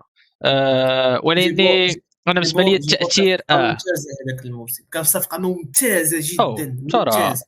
كان يقدر يكون هذا الميركاتو هذا. ولكن انا بالنسبه لي حتى الصفقه ديال شيكاتارا انا هضرت على تاثير وفلوس اللي تخسرات في الميركاتو. انا بالنسبه لي صفقه بحال شيكاتارا تخسر عليها اللي هو في التوب 10 ديال التاريخ ديال الوداد في الصفقات، اعلى صفقات. شيكاتارا اللي عطى بيت واحد، بيت كان ماركا زوين الصراحه. ولاني بالنسبه لي زوج هذه كور. كتخلي اكزاكت، كتخلي في لي جروبات ديال الشامبيونز ليغ ديك الساعه. آه، كتخلي هذا الميركاتو ما يدخلش في التوب 5. حنا كنهضروا على اخطر واحسن ميركاتوات. انا بالنسبه لي هذه كتخليه يتاليمينا من لا كورس للتوب 5. انا بالنسبه لي التاثير ديالو اقل، واخا كاين بن شرقي اللي غيعطيه واحد من احسن لي باركور انديفيدويل في الشامبيونز ليغ، في ليستوار ديال الشامبيونز ليغ. هو الباركور ديال بن شرقي انديفيدويلمون، والتاثير ديالو في الفرقه باش نمشيو نديو لقب. ولكن هذا الميركاتو هذا انا بالنسبه لي ينحني امام 2015 2016 اللي هضرنا فيه بما فيه الكفايه. انا بالنسبه لي ثالث، بالنسبه لي يونس الثاني. ولكن يونس اختار كاول ميركاتو 2014 2015. خليك اخويا يونس تهضر لنا على الميركاتو فين جبنا تروا كابيتان تو سامبلومون: نصير، السعيدي، النقاش. تروا ليجوند. الميركاتو الأهم في تاريخ الوداد الرياضي قولا واحدا، والأنجح في تاريخ الوداد الرياضي قولا واحدا، مم. لأنه جاء من بعد الحقبة كما قلت لك ديال سعيد ديال أكرم. كان واحد التشتت والتشردم ما بين الجمهور وما بين المكتب يعني واحد فقدان الثقة، وكانت أمور لا تبشر بالخير، عندنا ليتيج مشاكل انا باقي نعقل هذيك السنه، في الاخر ديال السنه كنت واحد الحزن كينتابني ما يمكنش، يعني كنت تائه، ما كنقول اشنو غيطرى للوداد. كتجي كتمشي كتجيب لاعبين اللي ماشي غير فقط كيخليوك كيجيبوا لك بطوله، مي كما قلت لك كيوضعوا الحجر الاساس ديال حقبه ستظل تاريخيه، وكان ان احسن حقبه ديال اي فريق مغربي في التاريخ من ناحيه الاستمراريه في افريقيا. ما كنظنش ان جات شي فرقه بحال هكا الوداد، ما كنظنش انها غتجي. باش نكونوا واضحين، ما غتجيش فرقه اللي غدير بحال هادشي اللي دارت الوداد في لا تشامبيونز ليغ. الا قلتي نصير، الا قلتي النقاش، الا قلتي السعيدي، كنظن بسهوله بالغه تيدخلوا في 20 اهم لاعب في الذاكره لاش ديال 20 سير 10 هبط 10. زعما كدوي الا على خلينا. لاعبين اللي ربحوا 4 حتى ل5 البطولات، كدوي على لاعبين اللي شاركوا فينالات عديده ديال الشامبيونز ليغ. هذه غير في المغرب ككل ما كاينش بزاف اللي شاركوا في فينالات، غير فينالات ديال الشامبيونز ليغ. و- اسمح لي. وميم حتى اللاعبين اللي كانوا جاو ثانويين ما كانوش بداك السوء. يعني فاش كنهضروا على الكردي اللي لاعب لي ارير غوش كان كيقضي الغرض، وديتي معاه البطوله، ووصلتي معاه لدومي فينال ديال الشامبيونز ليغ. فبالنسبه لي لاعب جيد، ماشي لا باس به. انا بالنسبه لي هذاك العام جبنا الهجوج. انا بالنسبه لي هذاك العام هو اللي جبنا فيه الهجوج. انا راه لعب مع الطالب، ولكن بالنسبه لي فاش جا ترانسفير ماركت كيتفق معك. فجا لا راه لعب، هو كان يلعب كان جونيور. الماتش مع طالب، مم. مع الشريف. كان لعب شريفه. طلع مع طالب ولعب الماتشات الاخرين مع الشريف. ولكن كان عنده هذاك النمره السنه 37، يمكن كان عنده نمره كبيره. هذاك السنه هي اللي توهج فيها مع طوشاك. وطوشاك نون سولمون قدم لنا هذا اللاعب، قدم لنا بالنسبه لي حتى الاصباحي في لا فيرسيون ديالو ممتازه. طلع لنا مترجي هذاك السنه من محمد عقيد الحارس اللي غيكون اللي عقيد حبس كنا البطوله. جبناه عام قبل. عقيد كنا جبناه. ولاني كنتي بريتيتيه دونك بحال قلتي الموسم ديالو الاول كنتي بريتيتيه كنا للسلا. لا كنا بريتينا رسله ورجعناه في رجع الشتاء نيشان. ديال. لا رجعناه في الشتاء ديال عام قبل، باقي نعقل، لانه هو اللي لعب معنا الروتور كامل مع الشريف. هو اللي لعب معنا الروتور ديال الشريف. فبالتالي عقيد ما كانش في هذا الميركاتو. حتى اللاعبين اللي ما نجحوش، كان انا غوستافو كان لاعب ممتاز. غوستافو لانه من بعد مشى شاختار دونيتسك وعطى، وكان تيتولار ولعب هذاك انا ما اتفقش معك كويم ماشي لاعب على لاعب شي اسماء جيد. اللي جاو. انا بالنسبه لي داكشي علاش حيت انا باقي عندي الاول ما ذكرتوش، ولاني أنا داكشي علاش هذا الميركاتو غادي يكون قل من الميركاتو الاخر اللي غادي نذكر. حيت فيه اسماء يعني بقاو في الايجابي قلتيها براسك اخويا يونس. ها الفرقه ديال 2013 2014 اسماء وازنه الا جيتي تشوف اسماء كبيره، ولكن ملي كتجي تشوف الغوندو في التيران والاداء في التيران كان كارثي جدا. كانت فرقه اللي اسماء جبتي كبيره الصراحه، راه اسماء كبيره، ولكن اسماء واخا كبيره، هكاك ما كان انسجام لا والو. ولكن ما جبتي كان لهم دي جوور شامبيون. جبتي نصير مثقل بالالقاب، جايب ها عقليه الفرقه ديال 2014 2015 آه. اللي جبتي غادي نخليو فيها احدى الاسماء، احدى اسماء اخرى غادي تكبر على يعني نقدر نذكروا وليد الكارتي اللي في التاريخ ديال الوداد. ذكرتي توب 20، انا غادي نصغرها حتى للتوب 3. آه كرتي عندنا كانوا شي اسماء اللي ما عطاوش البال حسب بحال كمال الشافني اللي ما كانش صفقه خايبه، ولكن ما عطاش والو السيد. دونك هادشي كامل ايمن الحسوني اللي غيطلع ديك الساعه، زهير المترجي، فرقه اللي تبارك الله فيها. ايمن ولكن شي الحسين اللي شوف كان طلع من ورا داك التورنوا ديال طولون اللي كان لعب فيه. اكزاكت. المهم كانت ترسانه بشريه مزيانه، ولكن كيف قلتي الا رجعنا لميركاتو، جبتي دي جوار شامبيون. ثلاثه الاسماء اللي عطاو واحد صافي انا التاثير بالنسبه لي على سنوات كثيره. الجولدن جينيريشن ديال الوداد بهاد ثلاثه الاسماء هادو كنهضروا على ثلاثه لي كابيتان. الا ذكرنا خمسه القاده، خمسه الاعمده ديال الحقبه ديال الناصري، ثلاثه منهم راه كاينين في هذا الميركاتو هذا. خسروا عليهم فلوس بصح. شوف، الا ذكرنا خمسه القاده ولا سته، غير سته في تاريخ الوداد المعاصر اللي حنا عشنا فيه، راه غتجبد فخر الدين رجحي، غتجبد الحسن ابرامي، وغتجبد النقاش السعيدي ونصير وجبران. زيدني واحد اخر. صعيب آه. تفكر واحد اخر من غير هذا.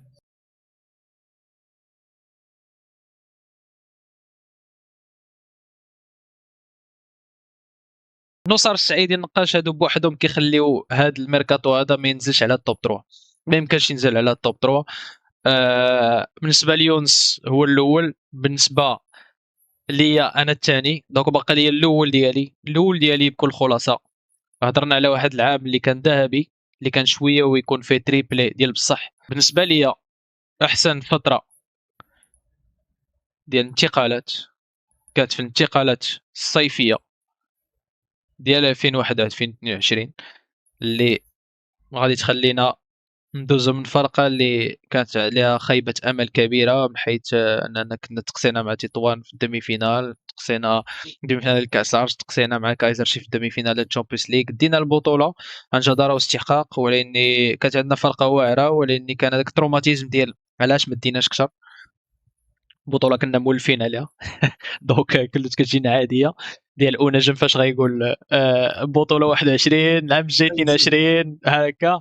العام الجاي العام اللي من بعد دينا بطوله، دينا تشامبيونز ليغ، وكنا غنديو كاس العرش. سوء الحظ ما ديناش، ولكن ديناه حيت اسماء وازنه جاو وعطاو نيشان. انا بالنسبه ليا الميركاتو ديال 2014 2015 عطا واحد لامباكت كبير وتاثير كبير على المدى البعيد. التاثير ديالو كبير، حنا متفقين، ولكن علاش غادي يكون قل من 2021 2022؟ انا بالنسبه لي هذا هو الايديال، ميركاتو ايديال فين كيكون عندك احتياجات كتعمرهم نيشان، من الرغم من الذهاب ديال اسماء وازنه كوليد كارتي كالكعبي لاعبين اخرين اللي مشاو اللي ما غنفتقدوش. ولاني غير هاد الجوج هادو قدرتي انك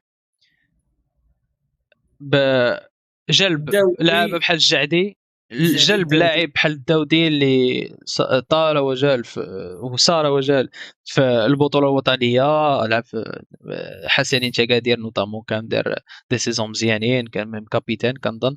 كان العام اللي قبل انا كان اكتشفتو انا مع الجيش العام اللي قبل قبل ما يمشي للامارات ومن بعد رجع كان لاعب مشهور في البطوله مع اكادير. راه كان ميور دوزيام ميور بيتور ديال واحد العام، كان مارك 14 البيت، كان ميليو ديفونسيف ميليو ريير. دونك جالب اللاعبين بحال جلال الداودي والرضا الجعدي اللي قفلوا شيئا ما هذاك الاحتياج ديال الكارتي اللي كان عنده وزن كبير جدا.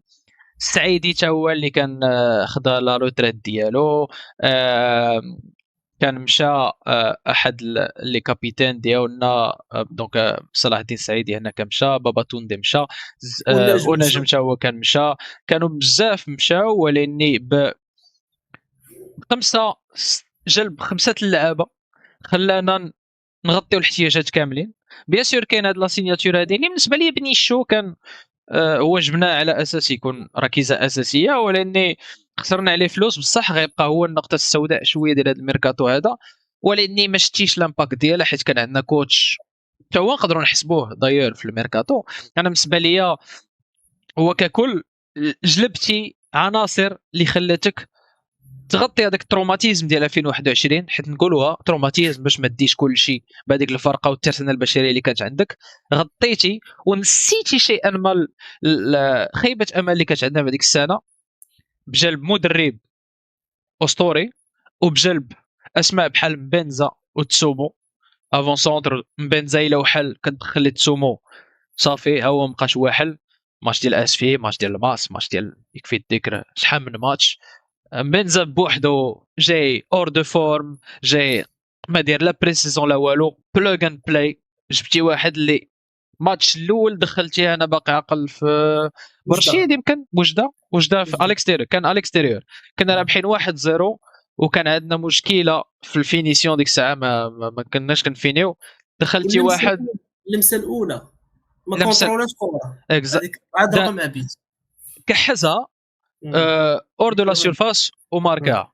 ماتش ثاني باري ما كانش، كان والسيد بالكرش، السيد الشورت ما جاش قدو، الشورت ماشي قدو عباد الله، داخل كي ماركي. ماتش اللي من بعد دوبلي يمكن 3-2 فاش كنا ربحنا 3-2. ماتش ديال بركان، ماتش ديال بالوزداد، لعاب اللي بلوغ اند بلاي، لعاب اللي السيستم هو السيستم هو اللي كيدور عليه السيستم. ماركا 16 البيت على ميور بيتور. ذكرنا جلال الداودي اللي عطانا الشيء الكثير في عامين، ماشي غير عام واحد. تا كان من الركائز الاساسيه تاع العام اللي من بعد، واخا عام شويه كانت في خيبه امل حتى هو، ماشي غير شويه. كانوا اسماء اخرين اللي جاو بون، شعيب فايدي خاص، ولا بدا واحد من الهوات يجي كل ميركاتو فاسون. دونك هذه تراديسيون عند الوداد ولات، سواء لا فاتح لا سباتا سواء شي واحد اللي كيسالي ميور بيتور في الشطر الجنوب ولا الشطر الشمال وكيجي وخصو يحمل قميص الوداد، علاش لا؟ بالنسبه لي انا هذا الا كنت كنحلم بشي ميركاتو، الحلم ميركاتو يكون عنده اثار ايجابي 100%. انا بالنسبه لي هذا الميركاتو كان عنده اثار ايجابي، ما نقولش 100%، ما كاين حتى شي حاجه بارفيت، مي بالنسبه لي هذا هو الميركاتو والا فلا. يعني انا تحيد بالنسبه به لي التروماتيزم ديال العام اللي فات، جلب به لعابه اللي كيعطوك نيشان واللي كيغطيو احتياجات. لا سمحتي لي اخويا انس، انا بالنسبه لي ميركاتو جيد، ولكن لا يرتقي انه يكون ميركاتو بحال 2014 2015. علاش انا نعطيك علاش انا اصلا ما حطيتهوش؟ مم. لانه كانت عند 2014 2015 كان ان تورنون في ليستوار ديالك، سي ان تورنون، يعني كنتي غادي في واحد الجهه، جبتي داك الميركاتو وليتي غادي في طريق اخر.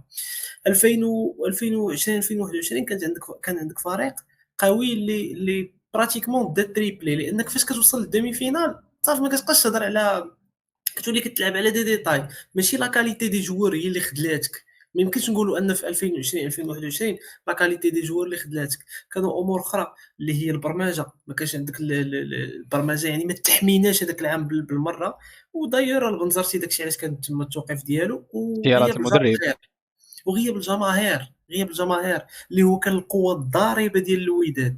يعني في 2021 2022 عندك ان فاكتور كي فا بيزي انك تحكم عليه ديال بصح، لان الجمهور واحد انا بالنسبه لي احسن صفقه هي الجمهور. هي ديال 2021 2022 في الشتاء فاش دخل الجمهور، هذاك هو احسن ميركاتو. وراه كان قالها الركراكي، قال لهم انايا بقاو كيقول لي انتدابات، قال لهم انا اقوى انتدابات ديالي هو الجمهور هذا. وفريمون باسكو سي لو ديكليك اللي خلاك صافي تجاوزتي كاع لي تروماتيزم، فهمتي؟ سي داك الالكتروشوك اللي فيق الفرقه، لان الفرقه ان سيرتان مومون بدات بحال بدات كتغرق. دخل الجمهور وعطى داك الصعقه الكهربائيه اللي انطلقنا بها. وكما قلت لك كاين دي تيتر اللي كتجيبهم غير بلينو، غير بهذاك لو ريتم، صافي جبتي الايقاع ديالك، صافي لقيتي الايقاع ديالك، كتبقى غادي منطلق مم. حتى كتلقى راسك ديتي كلشي.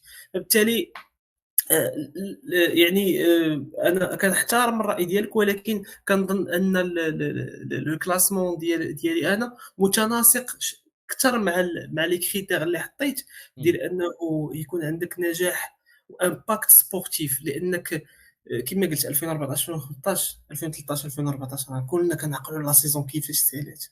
درتي ميركاتو وليتي فرقه اخرى. هذا هو بالنسبه لي ماشي غير درتي وليتي فرقه اخرى، اسمح لي انا كنحترم الوداد وعزيز عليك، ولكن وليتي نادي اخر. مم. وليتي نادي اخر بعقليه اخرى، بدي بيرسبكتيف اخرين، باهداف اخرين. راك انت كتضارب باش تجيب البطوله. درتي هذا الميركاتو ولينا كنفكروا بوركوا با، مم. بوركوا با في انا 2000. انا متفق معك شي بصح. اللي شي تشوف غطى احتياجات، بدل الفرقه، عطانا لاعبين اللي غيحملوا شارة العماده وغادي يكونوا تاثير كبير اساطير. كبير جدا واساطير الفرقه. بيان ايفيدامون انا متفق معك 100%.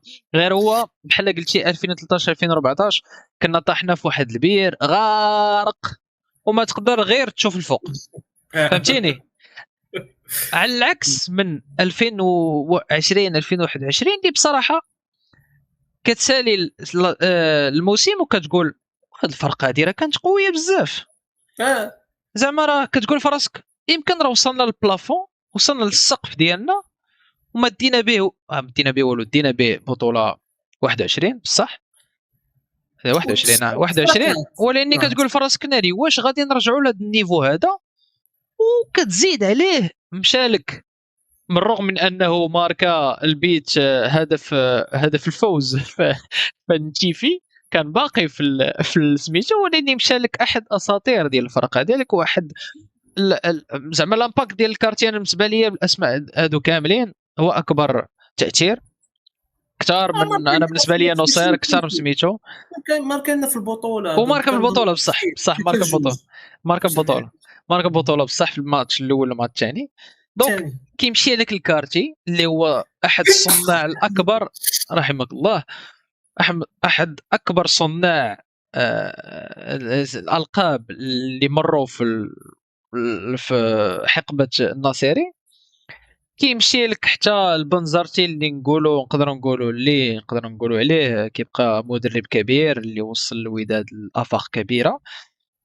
كانت خيبه امل كبيره جدا. كنسمعوا بيان سور المشاكل الماليه، بدينا كنسمعوا في المشاكل ديك الساعه ديال الناصريه ديال كل شيء هذا.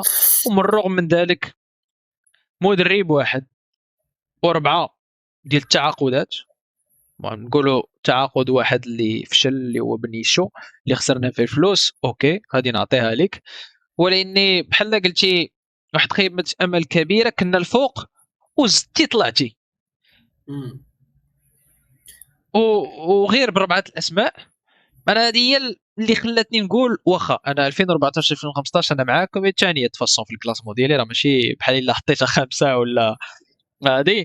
انا بقيت كنفكر مزيان كنقول اشنو التاثير اللي يقدر يكون ديال الميركاتو الا ما كانش تاثير نيشان.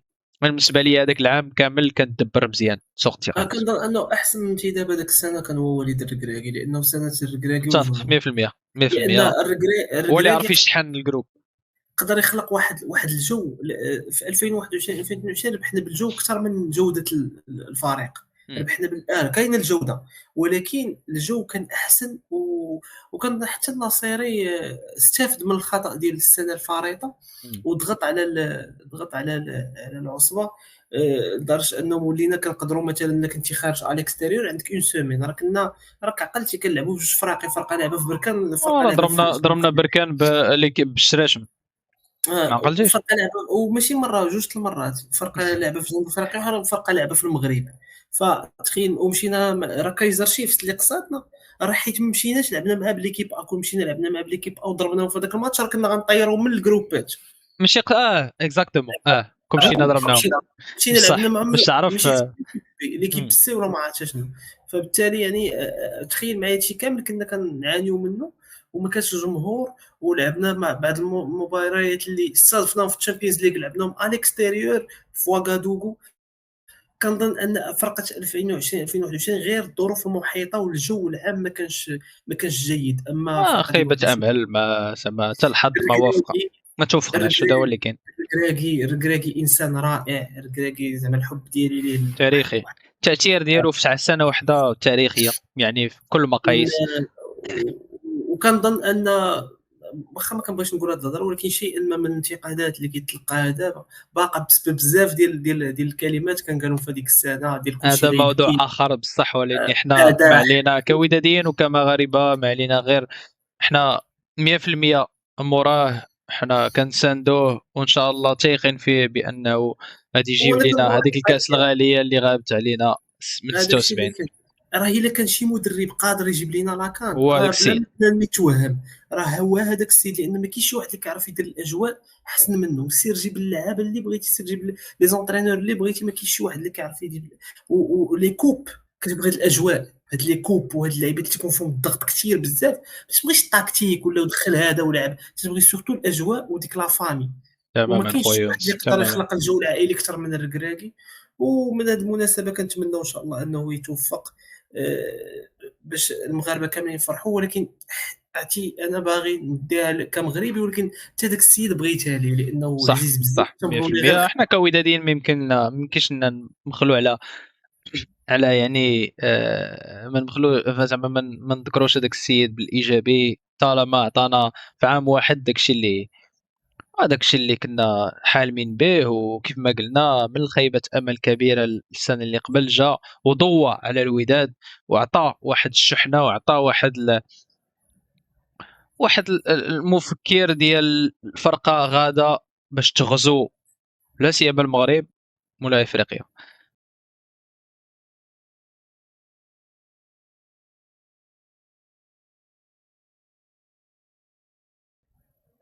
دونك ها التوب 5 ديال كل واحد فينا اتفقنا في شي حوايج واختلفنا في شي حوايج اخرين، ولاني بيان سير حنا محترمين وجهة نظر ديال اي واحد، وخصوصا الشاف الكبير يونس اللي بهرنا مره اخرى وشرفنا بالحضور ديالو. نخليك اخويا يونس تعطينا توب 5 ديالك للمستمعين ديالنا اللي كيسمعوا لنا لا في سبوتيفاي. داير اللي كتب سبوتيفاي مرحبا ب 5 ايطوال، مرحبا الا بغيتو تابونا اوسي، كاين الفورما اوديو. واللي في يوتيوب وكيتصنت حتى هو، اعطينا التوب 5 ديالك وانا حتى انا نعطي التوب 5 ديالي. انا بعجاله في المركز الخامس عندي 2021 2022 هو الميركاتو الشتوي اللي كنا تمنعنا منه من الانتدابات. الصيف ديال 2009 2010 اللي كنا جبنا فيه اجدو بالرابح البهيج مويتيس ايت العارف وبن كجان ولاعبين اخرين. الصيف ديال 2020 2021 اللي كان فيه اللاعب الكعبي مصوفا وناجم، العوده ديال وناجم بريتي اللافي فرحان ابو الفتح. والصيف ديال 2015 2016 اللي كان فيه العروبي وناجم والحداد، اول مره غنجيبوا وناجم والحداد مرتضى فالو بن يدر ولاعبين اخرين. الصيف ديال 2014 2015 اللي ابرز اللاعبين اللي كنا جبناهم هما نصير النقاش السعيدي والكردي. وانا بالنسبه ليا كنت بديت بحال يونس، كنت حطيت مرحله الانتقال الشتويه ديال 2021 و 2022، هذه السنه هذه اللي حققنا فيها كيف ما قلنا 2 القاب ووصلنا للفينال ديال كاس العرش. خيبه امل ما حققناش 3 الالقاب، ولكن المهم هذيك الشتاء بالرغم من اننا ما جبناش حتى شي انتداب مشينا بعيد وخلينا واحد الاستمراريه اللي خلاتنا يعني نمشيو بعيد. داكشي علاش هو خامس. من بعدها مشيت ميركاتو واحد اخر اللي جبنا اسم واحد اللي هو جبران، اللي هو مرحله ميركاتو الشتوي ديال 2018 2019. ومن بعد اتفقنا في شي اسماء ولكن في الترتيب ما كانش نفسه. عندي انا بديت كتالت المرحله انتقالات الصيفيه ديال 2015 2016، ومن بعدها هذيك الميركاتو اللي قبل الصيف اللي قبل درت كثاني 2014 2015 دونك الصيف. واول ميركاتو بالنسبه ليا واحسن ميركاتو في القرن 21 ديما في ال 15 سنه الاخيره هو ميركاتو 2021 2022.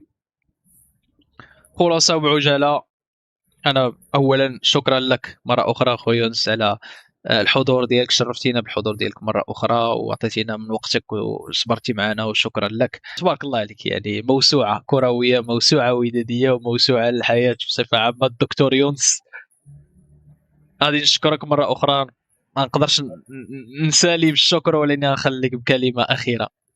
بارك الله فيك اخويا انس، كلمات والله لا كتاثر فيا بشكل كبير. وشكرا لك انت اصلا، شكرا لك انت اولا واخيرا لانك تعطينا هذه الفرصه اننا ان كما كنقول لك نتقاسموا هذا الشغف ديالنا وهذا الحب ديالنا الكبير ديال الوداد، لان الحب والشغف احسن ما فيه هو التقاسم والحديث وكيرجعنا لايام زمان، ايام راس الدرب والقهيوه ونهضروا مع صحابنا وحبابنا. فنتمنى انني نكون كنت ضيف خفيف الظل ونكون قدمنا حلقة ممتعة. كنتمنى أنها تكون كانت حلقة ممتعة ومفيدة للوداديين. يعني دائما كنكون فرحان، دائما كنحس بالحب ديالي لكاع الوداديين، أي واحد كيف ما بغى يكون الحال. في الاول وفي الاخير هادو يعني غير اراء نتناقشوا بهدوء. عادي اننا نختلفوا، بالعكس خاصنا نختلفوا باش نهضروا ونستافدوا من بعض نياتنا، لان الا كان عندنا نفس الفكر فالحياه غتكون ممله. خاص شويه ديال داكشي يكون شويه تماما سبايسي اخويا شويه يونس. حار، خاص يكون داكشي فيه شويه ديال لي زيبيس يعني ديال التوابل.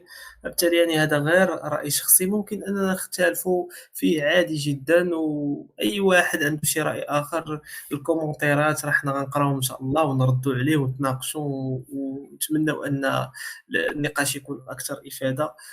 تحيه لك خويا انس على هذا المجهود اللي كدير، المجهود الكبير وهذه الاضافه النوعيه في المشهد الرياضي الودادي وان شاء الله كنتمنى لك انك المزيد من النجاح وغنبقى نقولها ان القناه للاسف مظلومه اعلاميا، لانه لو كان الوداديين يعرفوا شنو كيفوتهم غادي يتقلقوا شي شويه. كنتمنى من صحابنا اللي كيعرفونا يبارطاجيو لو ماكسيموم، باسكو سي واحد المحتوى اللي حرام ان ما يوصلش لجميع الوداديين. كنعرف ناس بزاف اللي غادي يستمتعوا به بشكل كبير. محتوى نظيف مفيد ما فيهش تعصب، كيدعوا للقيم ديال الوداد اللي تأسست عليها كنادي، قيم التربيه، قيم العلم والتحصيل ديال المعلومات، وتعرف التاريخ ديال الفريق ديالك. فهذه يعني ماشي شي حاجه اللي كنلقاوها دائما في ظل ضوضاء التفاهه وضوضاء المعلومات الغير نافعه وضوضاء الاختلافات اللي اصبحت مشحونه. دائما لفابريسيو رومانو. فوالا دائما عندنا ريد بيرس، واحد الملجا وواحد المأمن كنجيو ليه وتنتناقشوا بهدوء وتنعاودوا نرجعوا للعقل ديالنا. فتحيه لك اخويا انس على هذا المجهود، وكنتمنى لك يعني كل الحظ ديال العالم وكل النجاح اللي كاين في العالم. وان شاء الله لنا موعد اخر باذن الله تعالى، لا اطال الله في العمر ديالنا. ونتمنى التوفيق لنادينا العزيز، اللي واخا تختلفوا معاه في الاراء فراه تيبقى عزيز علينا. يعني كنختلفوا مع المسيرين ديالو في الاراء، كاين حب الوداد بوحدو والمسيرين حاجه اخرى، فما خصناش نخلطوا بعضياتهم. الا انتقدنا فراه من حبنا الوداد، الا اختلفنا فراه من حبنا الوداد. وما كنشككوش في الناس اللي كيتفقوا، لانهم هما تيشوفوا من هذاك المنظور.